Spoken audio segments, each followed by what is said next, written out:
Is your Chrysler 200's alarm constantly blaring? It's a common issue, often linked to a few key culprits. These three components are usually the starting point. First, check your door and hood switches. These sensors can corrode or misalign, sending false signals. Test them with a multimeter. They should read 0 ohms when closed and infinite when open. Next, consider the RF hub, which receives signals from your key fob. Electrical surges or moisture can damage it.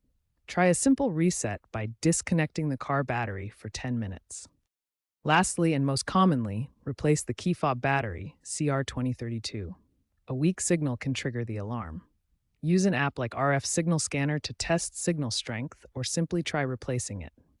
Once you've identified the likely cause, it's time to fix it. For faulty door or hood switches, clean the contacts or replace the switch. Parts cost around $20 to $50. If the RF hub is the problem, you might need a replacement, which ranges from $150 to $300.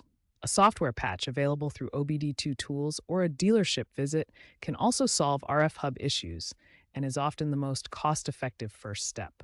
Consider using an aftermarket OBD scanner like the Foxwell NT530 for diagnostics to save on dealership fees. If DIY isn't your thing, a professional mechanic can diagnose and repair the system, but expect to pay between $150 and $400. Remember, regular maintenance, like cleaning switch contacts and keeping your key fob battery fresh, can prevent future issues.